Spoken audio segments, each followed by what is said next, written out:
રાજ છે. હું એર ઇન્ડિયામાં અમદાવાદમાં નોકરી કરું છું. હું રાજકોટ ગુજરાતનો રહેવાસી છું. આ ગયા વર્ષની વાત છે. હું 10 જાન્યુઆરીએ અમદાવાદ નોકરી પર જોડાયો હતો. હું ખૂબ જ ખુશ હતો. અમારી ઓફિસમાં બધા મને ખૂબ માન આપતા હતા. મારું કામ નવા ઉમેદવારોના ઇન્ટરવ્યુ લેવાનું અને જોઈનિંગ લેટર પાસ કરવાનું છે. દરરોજની જેમ હું એર હોસ્ટેસનો ઇન્ટરવ્યુ લઈ રહ્યો હતો. ઘણી મહિલાઓ ઉમેદવારો આવી હતી. હું તે બધાના ઇન્ટરવ્યુ લઈ રહ્યો હતો. તે બધી સારી છોકરીઓ હતી અને ખૂબ સુંદર પણ દેખાતી હતી. મિત્રો, મારી ક્યારેય પણ કોઈ ગર્લફ્રેન્ડ નહોતી, કારણ કે હું હંમેશા અભ્યાસમાં વ્યસ્ત રહેતો હતો. ગ્રેજ્યુએશન પછી સારી રેન્કિંગને કારણે મને નોકરી મળી. મને ગર્લફ્રેન્ડ બનાવવાનો ક્યારેય સમય જ ન મળ્યો. હું ઇન્ટરવ્યુ લઈ રહ્યો હતો. એમાં એક છોકરી આવી જેનું નામ મિત્તલ હતું. મિત્રો, તે ખૂબ જ સુંદર લાગી રહી હતી. જ્યારે મેં તેને જોઈ ત્યારે મને પણ થોડીક વાર તો કંઈક થવા લાગ્યું. બસ, હું પણ સારા જીવન સાથીની શોધમાં હતો. મેં મિત્તલને બેસવાનું કહ્યું અને ઇન્ટરવ્યુ શરૂ કર્યો. ઇન્ટરવ્યુ દરમિયાન તે માત્ર મારી તરફ જોઈ રહી હતી અને હું માત્ર તેને જ જોતો રહ્યો. ઇન્ટરવ્યુ પછી મેં તેને કહ્યું, તમને એક કન્ફર્મેશન કોલ આવશે. તેણે સીધું કહ્યું, સર, એનો અર્થ એ છે કે મારી પસંદગી નથી થઈ, કારણ કે કોલનો અર્થ પેન્ડિંગ છે. આટલું કહીને તે રડવા લાગી. જોકે મિત્તલ ઘણી હોશિયાર હતી, પણ હું પણ લાચાર હતો, કારણ કે 20માંથી મારે ફક્ત 8ને જ પાસ કરવાના હતા.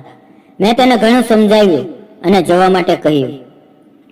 પછી તેણે મારો નંબર માંગવાનું શરૂ કર્યો. મેં તેને મારો નંબર આપ્યો, કારણ કે હું પણ તેને પસંદ કરવા લાગ્યો હતો. તે જતી રહી અને હું પણ મારી ફરજ પૂરી કરીને મારા રૂમમાં આવ્યો. રૂમમાં આવીને ખાવાનું વગેરે ખાઈને હું સૂવા લાગ્યો. પછી રાત્રે 11 વાગ્યે મને તેનો ફોન આવ્યો. મેં ઉપાડ્યો તો તેણે કહ્યું, હું મિત્તલ છું. મેં કહ્યું, હા બોલો. તે મને વિનંતી કરવા લાગી. તેથી મેં તેને બીજે દિવસે ઓફિસે આવવા માટે કહ્યું. બીજે દિવસે તે ઓફિસે આવી અને મેં તેને જોઈનિંગ લેટર આપ્યો. તે ખુશ થઈ ગઈ અને મને ડિનર માટે આમંત્રણ આપ્યું. તેથી મેં તેને રવિવારે કહ્યું. તે ખુશ થઈને જતી રહી. તેણે મને બીજા દિવસે હોટલમાં જમવા બોલાવ્યો અને મળવાનું કહ્યું. તેણે મને યાદ કરાવવા માટે રાત્રે ફરી ફોન કર્યો. આજે તેણે મારી સાથે લાંબા સમય સુધી વાત કરી. તે મારા અને મારા પરિવાર વિશે વાત કરી રહી હતી અને હું પણ તેને બધું જ કહી રહ્યો હતો. અમે બંનેએ ઘણી બધી વાતો કરી અને અમે બંને ગુડ નાઇટ વિશ કરી અને સૂઈ ગયા. બીજે દિવસે રવિવાર હતો, તેથી મેં ઝડપથી બધું કામ પૂરું કર્યું અને હોટલ જવા નીકળી ગયો. તે ત્યાં મારી રાહ જોઈ રહી હતી. તે 1 નંબર તૈયાર થઈને આવી હતી. હું બસ તેને જોતો જ રહ્યો. અમે બંને એકબીજાને હેલો કહ્યું. પછી જમવા માટે ઓર્ડર આપ્યો. પછી ટેબલ પર બેઠા અને વાતો કરવા લાગ્યા. અમારી વાતચીત દરમિયાન તેણે પૂછ્યું, શું તમે અહીંયા એકલા રહો છો? મેં કહ્યું, હા. પછી તેણે પણ કહ્યું, હું પણ એકલી જ રહું છું. મારા પરિવારના બધા જ જૂનાગઢમાં રહે છે. મને પહેલેથી જ ખબર હતી કે તે જૂનાગઢની છે. એના બાયોડેટામાં લખેલું હતું. મેં જોઈનિંગ લેટર આપ્યું ત્યારે જ મેં જોઈ લીધું હતું. અમે બંને મિત્રોની જેમ બધી વાતો કરતા હતા, કારણ કે તે માત્ર મારાથી 2 વર્ષ નાની હતી. હું 25 વર્ષનો હતો અને તે 23 વર્ષની હતી. પછી અમે બંને બહાર આવ્યા. મિત્તલે કહ્યું, શું તમે આજે રાત્રે મારા ઘરે જમવા આવી શકશો?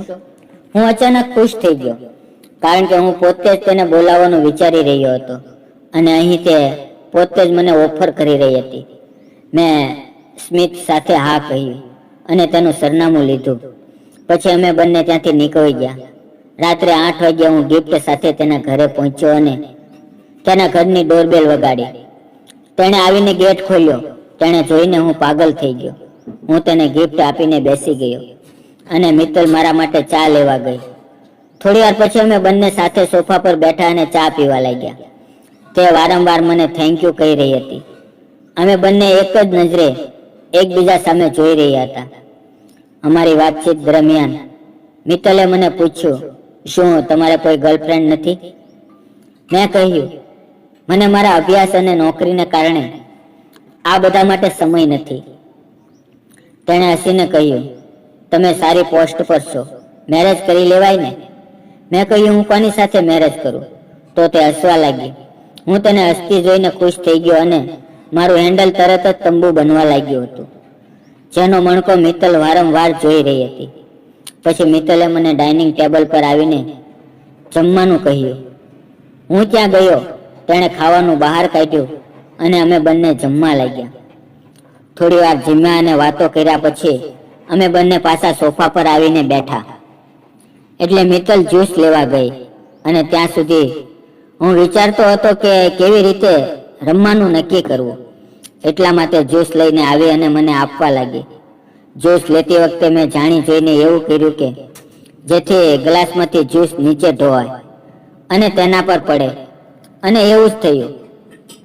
મેં સોરી કહ્યું અને તેના ટોપને સાફ કરવાના ઈરાદાથી તેને મદદ કરવાનું શરૂ કર્યું અને મેં તેનું ટોપ લૂછવાનું શરૂ કર્યું. આ કરતી વખતે મારો હાથ જરાક તેના ગોટાને અડી ગયો. તે પણ થોડી ખુશ થઈ ગઈ અને પ્રેમથી મારી આંખોમાં જોવા લાગી.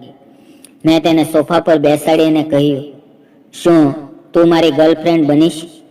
તો તેણે અચાનક કહ્યું, હા, હું તને પ્રેમ કરવા લાગી હતી, પણ હું તને કહી શકતી નહોતી. એટલે આપણે તો શું જોઈએ, સીધા પહેલા તો ગોટાને રમાડવા લાગ્યો અને 15 મિનિટ આવું બધું ચાલ્યું. પછી મેં તેને કહ્યું, મારે તારી સાથે એક મેચ રમવી છે.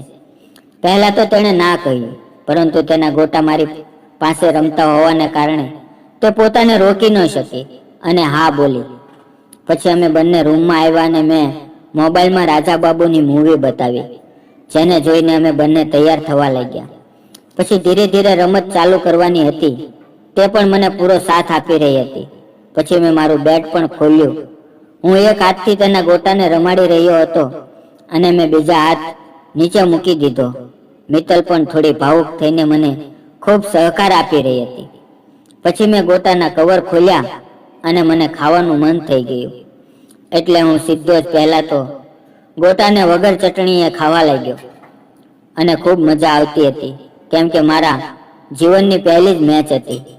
પછી થોડા સમય પછી જ્યારે મિત્તલ પણ ફ્રેશ થઈ ગઈ, તે પણ વારંવાર કહેતી હતી કે રાજ આટલું મોટું અને જાડું. થોડી વાર પછી હું મને પોતાને રોકી શક્યો નહીં અને તે મને કહેવા લાગી, સર, હવે તમે બહુ વાર ના લગાડો, પ્લીઝ મને જલ્દીથી રમતનો દાવ ચાલુ કરી દો. એટલે આપણે તો એ જ જોઈતું હતું. મેં તરત જ મારા બેટને પિચ પર સેટ કર્યું અને પહેલા તો એક ચોક્કો માર્યો. તરત તે રાયડું નાખવા લાગી, પણ આપણે એમાં કંઈ ધ્યાન ન આપ્યું અને પાછો તરત છક્કો માર્યો. એટલે તે મને કહેવા લાગી, સર, બસ કરો, હવે નથી રમવું, રહેવા દો પ્લીઝ, હું નહીં રમી શકું. એટલે આપણે તોય ધીરે ધીરે રમવાનું ચાલુ રાખ્યું. પછી થોડી વાર રમ્યા પછી તે પણ મારી જ ટીમમાં હોય તેમ મને સાથ સહકાર આપવા લાગી અને કહેવા લાગી, સર, મને હજી વધારે રમાડો, આજે પીચને ખેદાન મેદાન કરી નાખો. આખા રૂમમાં બસ ચોક્કા અને છક્કાનો અવાજ આવી રહ્યો હતો. થોડી વાર પછી મેં જોયું કે પીચ અને બેટ બંને લાલ થવા લાગ્યા હતા. એટલે હું સમજી ગયો કે મેચ જીતી ગયા અને રમતનું ઉદ્ઘાટન થઈ ગયું. અને મિત્તલ પણ પહેલી વાર જ રમત રમી રહી હતી.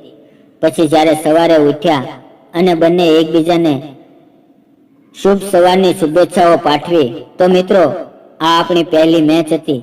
તમને કેવી લાગી તે મને કોમેન્ટ બોક્સમાં જરૂર જણાવજો. અને જતા પહેલા વિડીયોને લાઈક અને ચેનલને સબસ્ક્રાઇબ કરવાનું ભૂલશો નહીં. અને મિત્રો, 2025ની IPLમાં કઈ ટીમ વિજેતા થશે એ કોમેન્ટ કરીને જરૂર જણાવજો. ફરી મળશું આવતીકાલે. ત્યાં સુધી આવજો. ધન્યવાદ મિત્રો.